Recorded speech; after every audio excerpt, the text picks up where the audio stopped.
The topic of this lesson is engaging with the community. So why is community engagement important? We talked about this a bit at the beginning of the term as well. So this is really, now that we've been working on our project, we've been working with our team, let's kind of come back to that core idea of why this is important, why working with our community is important, why giving back is important. What is this going to do for us as well as the community? So when we do community projects and we engage with different people in our community that we may not otherwise be working with, this is going to help to really build trust and relationships with the community. This is going to help increase the people that we're getting to about oral health education, different oral health initiatives. This is going to help us reach more people. This is going to make sure that whatever project we're working on, whether it's this class project or some future community project we're working on, that it really meets the needs of the community or the group that we're working with. It's going to help encourage those members of the community that we're working with to participate, share feedback, and really build that relationship with us. And then when we can build that trust with patients and our community, it's just going to lead to better outcomes in our oral health education as well as oral health treatment. So some of our strategies when we're doing community outreach, we always want to know our audience. So understanding who the demographic is, what their background is, what challenges they have, what is this group in need of. Making sure we're partnering with local organizations. So we partner with schools, clinics, community centers, all sorts of places that we can partner with to help do some community outreach as far as dental health education. Making sure we're using multiple communication channels. So if we are doing a project, we can use different things because everyone communicates in different ways. And if we're trying to really engage a broader community using things like social media, flyers, talking to people, those are all different ways we can communicate our message and get people involved. And then make sure that whoever we're working with, whether it's an organization, the community as a whole, that they understand what the benefit of what we're doing is. So if we're giving them education, that they understand what that is. If we're giving them free services, they understand what it is. So really making sure we're offering them some sort of value that they're going to get out of whatever it is we're doing.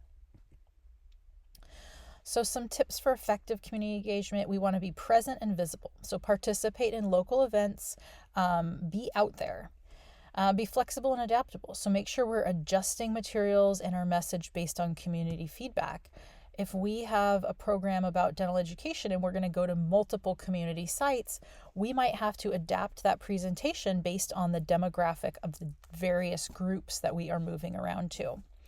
Our goal is always, we want to build long-term relationships. Don't treat a project as a one-time thing and then you're done. Make sure we're working on sustained involvement. I know some of the groups that we've worked with in the past, they want more students to come back. They want to build those relationships and have it become a regular thing. That's not always a possibility, but it's like our goal is always to kind of develop those long-term relationships. And then follow up after interactions. Ask people for feedback, ask them to evaluate how our presentation was, ask them what we could have done differently. That's going to help us just build on our skills and help make future projects better. And then we've talked about cultural competence. So when we are communicating something to somebody, we want to make sure that we can communicate with people that are from diverse backgrounds, that speak different languages. We want to understand what their expectations are, what their needs really are. And that's all playing into this cultural competence.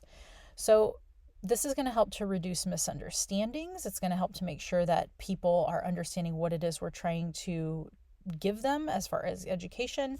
It ensures that the messages are well received so that when they hear a message, it comes in a positive way as opposed to a negative way. And it's going to help to really build trust and respect between us and our patients and our community.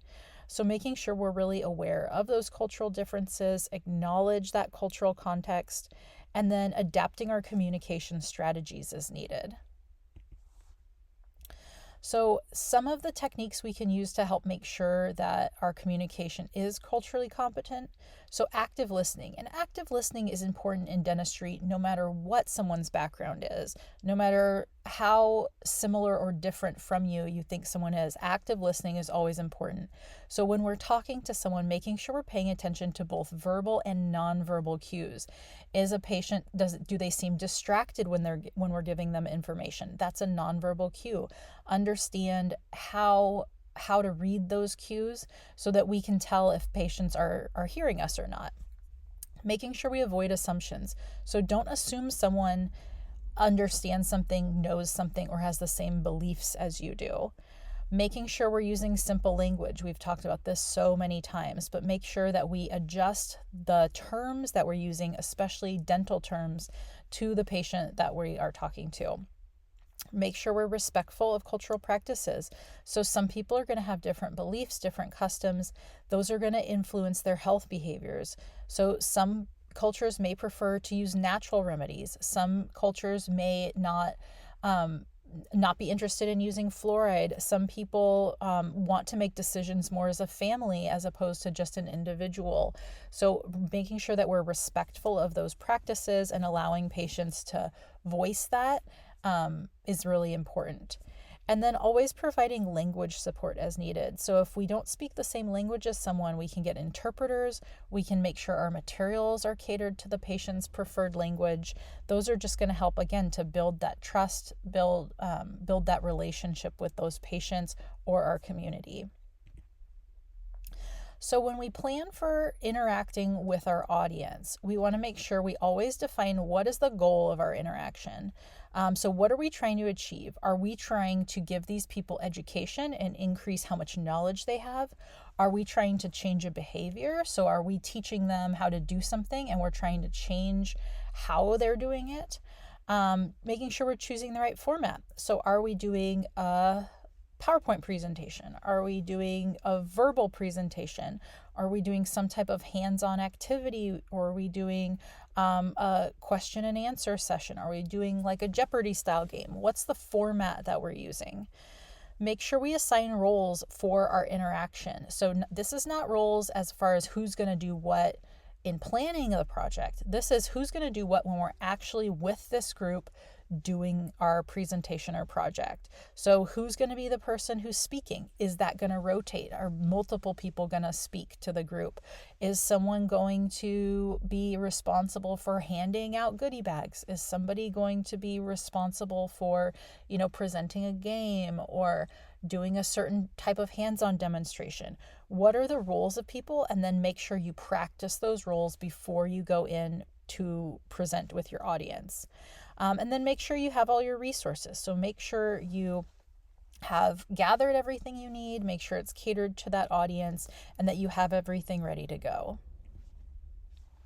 So some common challenges. So low community participation.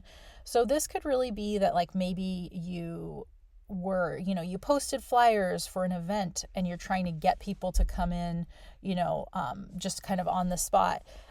Making sure we increase outreach efforts, making sure we've posted this in multiple ways. So posting flyers, social media stuff, make sure it's really clear what's happening, making sure we're increasing that way that we're trying to engage our community.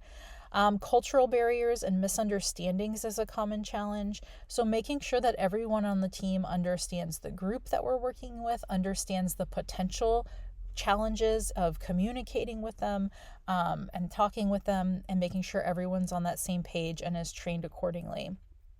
And then some communities might have limited trust in external organizations. So we're coming in, they don't know who we are doing something, so they might have a limited amount of trust in who we are.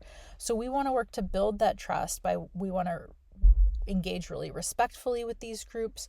If we are going to guarantee that we're going to do something, we want to follow through on that. If we say we're going to be somewhere at a certain time, we want to be on time and we want to be there. If we say we're going to be bringing a bunch of toothbrushes, we better bring those toothbrushes. We want to follow through on that. That's going to help build that trust between our organization and our group.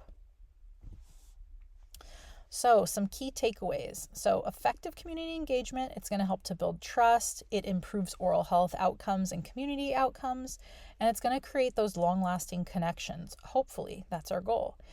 Making sure we are aware of cultural competence, that makes sure that our messages are understood, that makes sure we're respectful of our patients and that they respect what it is we're doing for them. Planning and adaptability, critical for successful interaction. So making sure we've planned ahead, we've practiced whatever it is we're going to do, we have all of our supplies, we look really professional and prepared and ready to go. So the other thing that